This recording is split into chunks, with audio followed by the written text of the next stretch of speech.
बिस्मिल्लाहिर्रहमानिर्रहीम। अस्सलाम वालेकुम नाज़रीन, आप यूट्यूब चैनल देख रहे हैं। मैं इमरान खान हूँ। इस वक्त पाकिस्तान की सारी खबरें एक मरतबा फिर इमरान खान साहब के आसपास घूम रही हैं और ऐसे में इमरान खान साहब का अपना जो स्टेटमेंट है वो सबसे ज़्यादा इंपॉर्टेंट होता है। इमरान खान साहब ने कुछ बड़ी अहम चीज़ें की हैं और कही हैं। उन्होंने जो कुछ कहा इसके असरात आने वाले दिनों में सियासत के ऊपर होंगे। इमरान खान साहब ने क्या कहा पहले आप ये देख लीजिए, फिर मैं आपको बताता हूँ कि मेरे पास क्या खबर है इमरान खान साहब के हवाले से। इमरान खान साहब ने मुख्तलिफ जगहों पर रिपोर्ट हुआ है और जो रिपोर्ट हुआ है वहीं से मैं आपको पढ़ के बताता हूं कि एक्चुअली इमरान खान साहब क्या कहना चाह रहे हैं और उन्होंने कहा क्या है और बाहर खबर क्या आई जेल से। इमरान खान साहब ने कहा कि वो अपनी लीडरशिप के रवैये पर हैरान है। वो क़यादत पर अदम एतमाद नहीं कर रहे, लेकिन हैरानी उन्हें ज़रूर है कि बाहर सब खुशी खुशी रह रहे हैं। इमरान खान साहब ने अडियाला जेल में सहाफ़ियों से गैर रस्मी गुफ्तगू की और उसके दौरान उन्होंने कहा कि अखबार में छपी खबरों से ऐसा तासुर मिल रहा है कि बाहर दोस्ताना माहौल चल रहा है। खबरों से पता लग रहा है जैसे कुछ हुआ ही नहीं। मैं अपनी लीडरशिप के रवैये पर हैरान हूं। मैं क़यादत पर अदम एतमाद नहीं कर रहा, लेकिन हैरानी है कि बाहर सब खुशी खुशी रह रहे हैं। मुझे मालूमात मिली है कि बाहर सब गुडी गुडी चल रहा है। इमरान खान ने कहा कि 5 दिसंबर को एटीसी समात के दौरान कारकुनों ने बताया कि गोलियां चली और लाशें गिरी। मुझे उमर अयूब ने कन्फर्म किया। उसका बयान भी है कि हमारे 200 लोग लापता हैं। मैंने पार्टी को बताया है कि जो लोग लापता हैं उनकी तस्वीरें सोशल मीडिया पर डालें। उन्होंने कहा कि ऐनी शाहिदीन ने गोलियां चलते लोगों को गिरते खुद देखा है। डी चौक में लाइट्स बंद करके ऑपरेशन क्लीन अप किया गया। डी चौक का सानिया इतना बड़ा है कि लोग सदियों तक नहीं भूलेंगे। मुझे तवक्को थी कि इस मामले को पार्लियामेंट में जोर से उठाया जाएगा। अच्छा, ये इसको पहले आप यहां तक रोक लें। इमरान खान साहब ने आगे क्या कहा वो मैं आपको बाद में बताता हूं, लेकिन मामला यह है कि इमरान खान साहब की जो पार्टी की क़यादत है उसने मुकम्मल तौर पर मायूस किया है। आज 13 दिसंबर है और 26 नवंबर की रात को सानिया हुआ था। 17 दिन गुजर गए, इसके बावजूद पाकिस्तान तहरीक इंसाफ की एफआईआर का कोई मतन, एफआईआर करवाना तो दूर की बात है, पुलिस स्टेशन तक चलकर जाना तो दूर की बात है। ये लोग कौमी असेंबली में रोजाना जाते हैं, सेनेट में रोजाना जाते हैं, लेकिन इन्हें कोई कुछ कहता नहीं है। आप ये अंदाजा कर ले कि मैं क्योंकि वो मौक़िफ़ नहीं ले रहा जो रियासत इस वक्त चाहती है। रियासत दबा के अपनी मर्जी की बात कहलवाना चाहती है। मैं वो बात नहीं कह रहा तो मैं कहां, मैं इस्लामाबाद जाने का ख्वाब भी नहीं देख सकता, अपने घर जाने का भी नहीं सोच सकता हूं। यानी ऐसी खुआरी काट रहा हूं और बहुत सारे और लोग भी काट रहे हैं, उनको परवाह नहीं है, मैं को गिनवा नहीं रहा, लेकिन मैं ये बात कर रहा हूं कि ये लोग फिर कैसे फिर रहे हैं, ये लोग कैसे हर जगह पे जा रहे हैं। कंप्रोमाइज, उन्होंने सिस्टम के साथ कंप्रोमाइज किया है, इसलिए वो हर जगह पे आजादी के साथ घूम फिर रहे हैं। और कंप्रोमाइज अब मैं नहीं कह रहा, इमरान खान साहब खुद कह रहे हैं कि गुडी गुडी चल रहा है। जो खबरें मेरे तक पहुंच रही है उनके मुताबिक तो ऐसा लगता है कुछ हुआ ही नहीं, हालांकि इतना बड़ा सानिया हो गया। इमरान खान साहब ने क्या कुछ कहा था अभी तक जो पार्टी लीडरशिप ने उसके ऊपर अमल दरामद नहीं किया, मैं आपको एक एक करके गिनवा देता हूं। इमरान खान साहब ने कहा था मुकदमा दर्ज करवाना है। अभी तक मुकदमा दर्ज करवाना तो दूर की बात है, किसी जगह पे ये पेश ही नहीं किया गया, कोई मतन सामने नहीं आया, कोई तहरीर सामने नहीं आई, एफआईआर लिखने की जरूरत नहीं की पाकिस्तान तहरीक इंसाफ की क़यादत ने। क्यों नहीं की वो मैं आपको बाद में बताऊंगा, इसके पीछे क्या चल रहा है।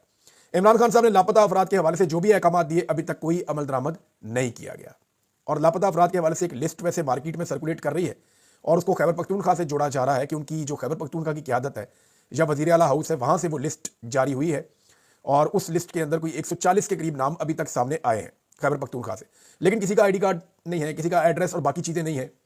तो एक मुबहम किस्म की लिस्ट आई है, उसमें मुकम्मल तफसीलात नहीं है। 17 दिन गुजरने के बावजूद लोगों की तस्वीरें अभी तक नहीं आई। इमरान खान साहब ने कहा सोशल मीडिया पे फोटोज लगाओ अभी जो बंदे लापता है, ये बंदा नहीं मिल रहा, जिंदा मुर्दा क्या हुआ इसके साथ, तो वो भी नहीं किया गया। अभी तक इसके ऊपर किसी किस्म का एक्शन नहीं हुआ, कोई डाटा प्रोवाइड नहीं किया जा रहा, ना खैबर पख्तूनख्वा हुकूमत की जानिब से और ना पाकिस्तान तहरीक इंसाफ की जानिब से। तो ये कंप्रोमाइज है, इमरान खान साहब को इसकी समझ आ रही है। इमरान खान साहब ने कहा कि अब हैरत हो रही है ये जो कुछ भी हो रहा है, और इमरान खान साहब को हैरत होनी ही चाहिए क्योंकि उन्होंने बड़ा एतमाद करके इन लोगों को इलेक्शन में खड़ा किया, इन लोगों को बड़े बड़े ओहदे दिए, इन लोगों को बड़ी बड़ी पोजीशंस दी, इनको खैबर पख्तूनख्वा में हुकूमत बनी तो वहां पे बड़े बड़े ओहदे दिए, लेकिन ये लोग इमरान खान साहब को लगातार मायूस कर रहे हैं। अभी तक ना तो लापता अफराद के हवाले से अदालत से रुजू किया गया, ना तो एफआईआर दर्ज करवाई गई, ना ही सीसीटीवी फुटेज को महफूज करने का कोई कदम उठाया गया। ये वो अहम चीजें हैं जो पाकिस्तान तहरीक इंसाफ को करनी थी, लेकिन उनकी कंप्रोमाइज्ड क़यादत ने इनमें से कोई काम नहीं किया। बल्कि इमरान खान साहब ने जो मौक़िफ़ अपनाया सिविल नाफरमानी की तहरीक का, और बकौल इमरान खान साहब के उनके पास अब कोई ऑप्शन नहीं है। यानी अलीमा खान साहब ने कहा कि अब वो क्या करें, दीवार के साथ लगा दिया गया, हर चीज छीन ली गई है। इमरान खान साहब ये नहीं करना चाहते, लेकिन जब हुकूमत और सिस्टम मानता ही नहीं है तो उनके पास इसके अलावा चारा कोई नहीं बचा कि वो ओवरसीज पाकिस्तानियों को और पाकिस्तानियों को कहें कि सिविल नाफरमानी तहरीक की तरफ आ जाए। ये चीज हुकूमत के ऊपर दबाव तो बहुत डाल रही है, क्योंकि हुकूमत ने पाकिस्तान तहरीक इंसाफ को कहा कि अगर मुज़ाकरात करने हैं तो फिर आप सिविल नाफरमानी की तहरीक की कॉल वापस लें और आए बैठे मुज़ाकरात करते हैं। हुकूमत ट्रक की बत्ती के पीछे लगा के टाइम गेन करना चाहती है। दूसरी जानिब पाकिस्तान तहरीक इंसाफ अगर एफआईआर के लिए एक दरखास्त दे देगी अदालत में या एफआईआर के लिए दरखास्त पहले पुलिस स्टेशन में फिर अदालत में लेकर जाएगी, तो हुकूमत यह कहेगी जनाब आप हमारे वज़ीर आज़म पे एफआईआर भी करवाना चाहते हैं और हमारे साथ मुज़ाकरात भी करना चाहते हैं। ये दोनों चीज़ें एक साथ नहीं चल सकती। तो ये चलना ऐसे ही है। इमरान खान साहब ने कहा कि आपने जाके सिविल नाफरमानी की तहरीक चलानी है, पीटीआई ने बाहर आके कमेटी बना दी, चलानी है कि नहीं चलानी है। इस वक्त इमरान खान साहब को पाकिस्तान तहरीके इंसाफ के अंदर से मुजामत का सामना करना पड़ रहा है। पार्टी के ऊपर उनका कंट्रोल, वर्कर के ऊपर तो उनका पूरा कंट्रोल है, लेकिन पार्टी के अंदर जितने लोग हैं उनके ऊपर इमरान खान से ज्यादा कंट्रोल निजाम का है। सिस्टम पार्टी के अंदर मौजूद लोगों को ज्यादा कंट्रोल कर रहा है। मैं आपको भी साबित कर दूंगा, और मैं बहुत सारी ऐसी चीजें जानता हूं, मैं बताऊंगा तो मुसीबत पड़ जाएगी बहुत सारे लोगों को, और बताऊंगा इंशाल्लाह। अब इमरान खान साहब ने कहा हमारे मुतालबात बड़े सीधे हैं, जुडिशियल कमीशन बनाएं और लोगों को रिहा करें। उन्होंने कहा कि हमें आखिरी स्टेज पर धकेला गया, हमारे लोगों को अभी तक 9 मई के केसेस में गिरफ्तार किया जा रहा है। मेरे खिलाफ एक केस खत्म होता है तो दूसरा शुरू हो जाता है, इस पर सख्त रद्देमल देना चाहिए। पार्टी को परवाही नहीं होती। इमरान खान साहब के ऊपर 1 2 3 4 5 6 केसेस पे केसेस चल रहे हैं, पार्टी को फिक्र ही नहीं है। हालांकि नवाज शरीफ के ऊपर एक केस हो जाता था ना, या एक पेशी होती थी, तो वो कीमत अदा करनी पड़ती थी पूरे निजाम को उसकी। पीएमएलएन इतने जबरदस्त तरीके से नवाज शरीफ के दिफा के अंदर सामने आती थी, लेकिन पाकिस्तान तहरीक इंसाफ में वर्कर इमरान खान के साथ खड़ा है, अवाम की अक्सरियत इमरान खान के साथ खड़ी है। लेकिन इमरान खान साहब की जो लीडरशिप बाहर मौजूद है, जिसको इमरान खान साहब ने खुद चुना, उसको बहुत मेहनत के साथ कंप्रोमाइज करवा दिया गया है, या खामोश करवा दिया गया है, या डिस्क्रेडिट कर दिया गया है, या रूपोश करवा दिया गया है, और जो नहीं है तो बाकी गिरफ्तार करवा दिए गए हैं। तो बड़ी मुश्किलात है इमरान खान साहब के लिए। उन्हें बाहर आना पड़ेगा अपनी पार्टी को कंट्रोल करने के लिए। अगर वो अंदर रहेंगे तो वो कुछ कर नहीं पाएंगे। ये चीजें अब मुझे दिखाई दे रही हैं, सिंपल। अच्छा, इसमें इमरान खान साहब ने कहा कि 26वीं तरमीम के जरिए अदलिया को कंट्रोल किया गया, लोग एहतजाज करते हैं तो उन पर गोलियां चलाते हैं, इस मुल्क का वाहिद हल अब इनकलाब ही है। यह भी इमरान खान साहब ने कहा। फिर इमरान खान ने कहा कि 15 दिसंबर को यौम सोग बनाएंगे, अगर मुतालबात ना माने गए तो सिविल नाफरमानी की तहरीक की तरफ जाना पड़ेगा। उन्होंने सिविल नाफरमानी के अलावा हमारे लिए कोई रास्ता नहीं छोड़ा। सिविल नाफरमानी की तहरीक के दौरान तरसीलाते ज़र पाकिस्तान ना भिजवाने की मुहिम तगड़ी होगी। ये इमरान खान साहब का अंदाजा है। इमरान खान साहब ने कहा कि जनरल फैद हमीद से मेरी जितनी मुलाकातें हुई वो जनरल बाजवा की इजाजत से हुई।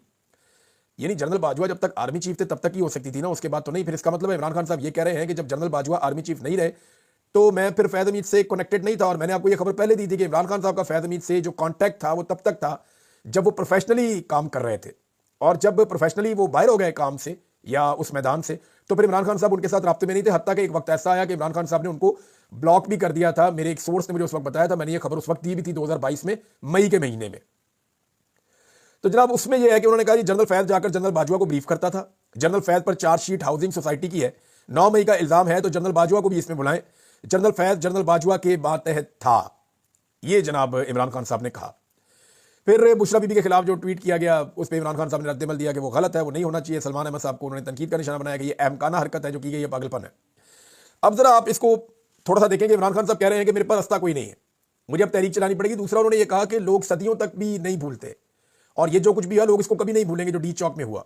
उन्होंने इमरान खान साहब ने जनरल डायर वाले वाकये का जिक्र करते हुए ये भी कहा कि लोग सदियों तक नहीं भूलते। लेकिन यहाँ पे मामला जरा मुख्तलिफ है कि पाकिस्तान तहरीक इंसाफ ने अभी तक इमरान खान साहब के कहने के ऊपर किसी भी चीज़ के ऊपर अमल दरामद नहीं किया। जो चीज़ें भी उन्होंने कहीं उनके ऊपर अमल दरामद नहीं हुआ। दूसरी जो बहुत इंपॉर्टेंट खबर है वो अलीमा खान साहबा के हवाले से है, और इमरान खान साहब की वाइफ ने भी इस खदशे का इजहार किया, बहुत सारे और लोगों ने भी, कि इमरान खान साहब की जान को खतरा है, और सिस्टम ने पूरा टेस्टर लगा के देख लिया है। मेरा एक सोर्स है, मैं उसको डिस्क्लोज नहीं कर सकता, लेकिन उसने मुझे जो खबर दी है वो मैं आपके साथ शेयर कर देता हूँ। और उसने मुझे ये कहा कि इमरान साहब आपको क्या लगता है कि डी चौक में जो कत्लेआम हुआ इसके पीछे वजह क्या है? यानी अगर लोग आ जाते, आकर वहाँ बैठ जाते और एहतजाज करते तो इससे क्या होता? यानी लोग डिस्पर्स हो जाते आहिस्ता आहिस्ता। अली अमीन गंडापुर या बाकी लोग हैं, या पाकिस्तान तहरीक इंसाफ की क़यादत है, जब वो कारकुनों के साथ नहीं बैठेगी तो आहिस्ता आहिस्ता लोग वापस जाना शुरू हो जाएंगे। तो ये उन्होंने कहा कि ये इतना कोई रॉकेट साइंस नहीं है, इसको जरा आप समझें थोड़ा सा। मैं आपको कुछ चीज़ें बताना चाहता हूँ, ये बताएं। उन्होंने कहा मामला ये है कि ये चेक किया गया है कि पाकिस्तानी लोगों का और पाकिस्तान तहरीक इंसाफ का रद्द अमल क्या होगा अगर कोई इंतहाई सूरत हाल हो जाती है। तो इमरान खान साहब की जान खतरे में। देखें, ये बात इमरान खान साहब अपने मुंह से एक मरतबा नहीं कई मरतबा कह चुके हैं, और वो ये भी बता चुके हैं कि अगर उन्हें कुछ हुआ तो कौन जिम्मेदार होगा। दूसरा, इमरान खान साहब ने पाकिस्तानी लोगों से मुखातिब होकर पहले कह दिया था कि अगर मुझे कुछ हुआ तो मुझे आपने इंसाफ दिलवाना है। ये पाकिस्तानियों को इमरान खान ने कहा था, अपनी पार्टी को नहीं कहा था। वो भी जानते हैं कि उनकी पार्टी की क्या कैपेसिटी है। आज उन्होंने मायूसी का इजहार भी किया अपनी पार्टी से। पहले अलीमा खान का स्टेटमेंट ले लें, फिर मैं आपको पूरी बात बताता हूं कि मुझे क्या बताया। उन्होंने कहा जी इमरान खान की जिंदगी को खतरा है, कोई भी वाकया होता है बाद में दहशतगर्दों का नाम लगा दिया जाता है। मैं कंफर्म कर रही हूं कि इमरान खान की सेहत बिल्कुल ठीक है, मेडिकली वो बिल्कुल फिट है, लेकिन उन्हें हार्ट अटैक करवाया जा सकता है, जहर दिया जा सकता है, कुछ भी किया जा सकता है। इमरान खान की जान को खतरा है। उन्होंने बार बार ये बात दोहराई है। यही बात जो है वो इमरान खान साहब की अहलिया ने भी दोहराई है, उन्होंने बार बार ये बात की है। मुराद सईद भी इन खदशात का इजहार कर चुके हैं। कासिम सूरी साहब ने भी यही बात की थी। मैंने उनसे रब्ता करके पूछा, मैंने कहा जी आपको ये क्यों लगता है? उन्होंने कहा जी हमें पता है कि ये सिस्टम इमरान खान को कभी भी एक्सेप्ट नहीं करेगा और एलिमिनेट करने की कोशिश करेगा। और इमरान खान साहब ये बात खुद एक मरतबा नहीं दर्जनों मरतबा कर चुके हैं। तो ये बात तो कंफर्म है कि उनकी जान को खतरा। वापस आ जाए मेरे सोर्स की खबर उसकी तरफ। उन्होंने कहा जी पाकिस्तान तहरीक इंसाफ ने यह साबित कर दिया, उसकी लीडरशिप ने, कि निजाम के हम मुकम्मल तौर पर वफादार हैं। ये जो कत्लेआम हुआ डी चौक में, उसमें 3 चीजें चेक की गई हैं। नंबर 1 कि इंस्टेंट अवामी रद्देअमल आएगा या नहीं आएगा। नंबर 2 अवामी रद्देअमल आया तो उसको कैसे कुचला जा सकता है, उसे कैसे कंट्रोल किया जा सकता है, मीडिया पे कंट्रोल कैसे होगा, और हर चीज को अगर कंट्रोल में रखना है, अदालतों को, मीडिया को, सारी चीजों को, तो कैसे कंट्रोल में रखा जाएगा। दूसरा टेस्ट ये भी हो गया, एक अवाम का, एक मीडिया का, अदालतों का और पूरे सिस्टम का। और तीसरा जो इंपॉर्टेंट टेस्ट था वो ये था कि पाकिस्तान तहरीक इंसाफ कितनी वफादारी साबित करती है। तो पाकिस्तान तहरीक इंसाफ की मौजूदा क़यादत ने बहुत वफादारी साबित की है निज़ाम के साथ, क्योंकि इमरान खान ने जो जो उन्हें कहा उन्होंने वो नहीं किया, और निज़ाम ने जो जो उनसे एक्सपेक्ट किया उन्होंने वो सारा कुछ किया। मिसाल के तौर पर इमरान खान साहब ने कहा FIR करवाओ जाके, इन्होंने नहीं करवाई, अभी तक तहरीर तक सामने नहीं आई। मिसाल के तौर पर इमरान खान ने लापता अफराद के हवाले से मामला उठाने को कहा, इन्होंने नहीं उठाया। इमरान खान ने कहा भाई उनकी तस्वीरें लगाओ, रोला डालो, इन्होंने कुछ भी नहीं किया। उनकी बादयाबी के लिए अदालतों से जाकर रुजू भी नहीं किया। तो ये चेक किया गया। दूसरा, पाकिस्तान तहरीक इंसाफ ने हर वो चीज की जो निजाम को सूट करती है और हर वो चीज नहीं की जो इमरान खान साहब को इस वक्त सूट करती है। तो ये सिस्टम ने तीनों चीजों को टेस्ट कर लिया है। नंबर 1 अवाम को कैसे कंट्रोल करना है, नंबर 2 सिस्टम को कैसे बाकी चीजों को कंट्रोल करना है, मीडिया को, अदलिया को, इंतजामिया को, सबको, और नंबर 3 पाकिस्तान तहरीक इंसाफ से किस तरह से काम लेना है। अब जो लोग इमरान खान साहब के वफादार हैं उनकी हालत यह है कि या तो वो जेलों में पड़े, या वो बेचारे रूपोश हैं, सामने नहीं आ सकते, या उन्हें डिस्क्रेडिट किया जा रहा है। यानी बहुत सारे ऐसे लोग हैं पाकिस्तान तहरीक इंसाफ में जिनको प्लानिंग के साथ डिस्क्रेडिट किया जा रहा है।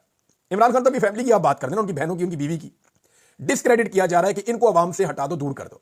सिर्फ जो है वो जो लीडरशिप है पार्टी की उसको पब्लिक के बीच में एंगेज करें, ताकि जब भी पब्लिक को उठाना हो तो उनको इस मामले को सबको दबाना कैसे, इसकी तैयारी।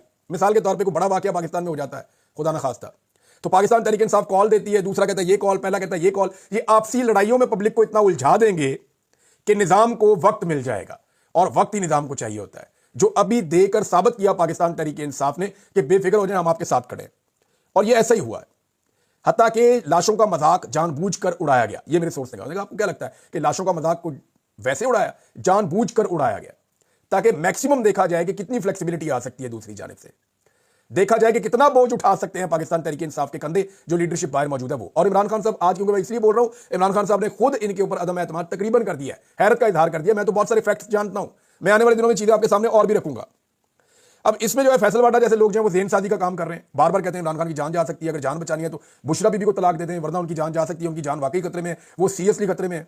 वो ये कहते हैं कि अंदर से शवाहिद आ रहे हैं, डिवाइसेस दे दी गई हैं, ये किया वो किया। लेकिन 3 चीजें हो सकती हैं, या तो मिलिट्री कस्टडी में, फैज़ हमीद है मिलिट्री कस्टडी में, मिलिट्री खुद खबरें दे रही है फैसल वाडा को कि जाओ इमरान खान के खिलाफ बोलो। नंबर 1 तो ये हो सकता है ना। नंबर 2 ये हो सकता है कि फैसल वाडा अपने से खबरें दे रहे हैं, झूठ बोल रहे हैं, और मिलिट्री एस्टेब्लिशमेंट इसको एंजॉय कर रही है, ठीक है झूठ बोलने दो। 3 ये हो सकता है कि उनका सिस्टम इतना कमजोर और नाकस है कि उसके अंदर से खबरें निकल निकल के बाहर जा रही हैं और उन्हें पता ही नहीं चल रहा। यही हो सकता है ना। तो आप खुद ही इसकी पॉसिबिलिटी देख लेंगे एक्चुअली क्या हो रहा है। बहरहाल इमरान खान साहब को अगर एलिमिनेट खुदा ना खास्ता किया जाता है, मैंने कासिम सूरी से खुद भी बात की, उन्होंने, मैंने को बताया कि उन्होंने क्या कहा। उन्होंने कहा जी वाकई में इमरान खान खतरे में है, और हम ये समझते हैं कि वो खतरे में है, और इसीलिए हमने वो ट्वीट किया था। हमें 10 दफा भी करना पड़ा तो मैं चीजें करूंगा। जब भी इमरान खान साहब को पार्टी की नजरों से ओझल किया जाता है तो हमें फिक्र पड़ जाती है, क्योंकि हम जानते हैं कि ये सिस्टम इमरान खान को कभी बर्दाश्त नहीं करेगा। लेकिन मैं सिस्टम को ना कुछ चीजें सिर्फ याद दिलाना चाहता हूं और बताना चाहता हूं। अगर उसके दिमाग में ये बात चल रही है सिस्टम में कि इमरान खान को एलिमिनेट करना है, या कोई इस तरह का तजर्बा उन्होंने करना है जिसका खतरा इमरान खान साहब ने खुद कहा कि उन्हें बहुत ज्यादा है, तो ये याद रखिएगा कि आपको कुछ भी दोबारा मिल जाएगा, आपको इमरान खान दोबारा नहीं मिलेगा। जो मर्जी आप कर दें, आपको दोबारा बेशुमार वज़ीर आज़म मिल जाएंगे, बहुत सारे आर्मी चीफ मिल जाएंगे, बहुत सारे DGs मिल जाएंगे, बहुत सारे ओहदेदार मिल जाएंगे, बहुत सारे जज मिल जाएंगे, आपको इमरान खान दोबारा नहीं मिलेगा, और शायद ऐसा बंदा आपको मिले भी ना।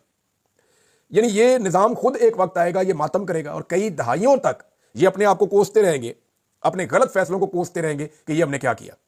ये शख्स वो वाहिद लीडर है इस वक्त जो अपने लिए सदा नहीं काट रहा, अपने मुल्क के लिए काट रहा है, क्योंकि इसकी जेब के अंदर पहले दिन से डील की पर्ची पड़ी हुई है, और अभी तक पड़ी हुई है। अगर अपने लिए कर रहा होता, डील करके बाहर आ जाता। ना इसने अपनी बहन को सियासत करानी है, ना अपनी बीवी को करानी है, ना अपने बच्चों को करवानी है, तो इसका तो कोई इंटरेस्ट भी नहीं है इसके अंदर। तो सिर्फ अपने मुल्क और अपने लोगों के लिए इमरान खान जेल काट रहा है। अगर इक्तदार चाहिए होता तो डील करके बाहर आता, इक्तदार ले लेता, कौन सा मुश्किल काम था भाई। नवाज शरीफ को और जरदारी को इक्तदार दिलवाना बहुत मुश्किल काम है, बहुत मुश्किल काम है, नामुमकिन है जिसको मुमकिन किया हुआ है। इमरान खान अगर डील कर दे तो इक्तदार दिलवाना तो बहुत आसान काम है, पब्लिक खुद इमरान खान को इक्तदार दे देगी। लेकिन वो आदमी पाकिस्तान के लिए और पाकिस्तानियों के लिए खड़ा हुआ, और ये वो आदमी है जो ब्रांड है, इससे पाकिस्तान इस वक्त फायदा उठा सकता है। कैसे? ओवरसीज पाकिस्तानियों या गैर मुल्कियों को पाकिस्तान में सरमाया लाने पर अगर कोई राग़िब कर सकता है ना इस वक्त, तो वो इमरान खान है। इस वक्त ये वाहिद आदमी है जो पाकिस्तानियों को, पूरी कौम को, बल्कि नौजवानों को उनकी मायूसी को मिटा सकता है, उनको दोबारा से हौसला और एतमाद दे सकता है। ये इमरान खान कर सकता है, बाकियों से नहीं होगा। आप करके देख लें, जितनी दफा मर्जी आप करके देख लें। आप सिर्फ अपने मफाद के लिए या अपने दुश्मन के तौर पे इमरान खान को ना देखें, आप उसको एक पाकिस्तानी के तौर पे देखें। आपको और बहुत सारे दुश्मन मिल जाएंगे, बहुत सारे दोस्त मिल जाएंगे, आपको दोबारा इमरान खान नहीं मिलेगा। ये बात मेरे से आप लिख कर दे लें। लिहाजा सिस्टम को जो है वो होश के नाखून लेने चाहिए और इमरान खान से नफरत करने की बजाय उससे बात करनी चाहिए। देखें, वो आपसे हारेगा नहीं, आपसे हार नहीं मानेगा। ये सारी दुनिया जानती है, आप भी जानते हैं। इमरान खान आपसे हार नहीं मानेगा, लेकिन अगर वो चाहे तो आपको हारने भी नहीं देगा। पाकिस्तान के लिए वो इतना कर सकता है कि वो आपको भी हारने ना दे, क्योंकि for the sake of this country वो ये लड़ रहा है मामला। अगर आपको ये लगता है कि वो जीत जाएगा, उसमें आपकी हार है, तो वो आपको हारने भी नहीं देगा। मैं इमरान खान को इतना तो जानता हूं। अब सोचना यह है कि आज इमरान खान कहां खड़ा है और आप कहां खड़े हैं। मेरी बातें शायद आपको अभी समझ नहीं आएंगी, हो सकता है कि समझने में आपको बहुत देर हो जाए, लेकिन एक गुजारिश है कि इसके ऊपर सोचिएगा जरूर। नाज़रीन, अब तक के लिए इतने, अपना ख्याल रखिएगा, अपने इस चैनल का भी। अल्लाह हाफ़िज़।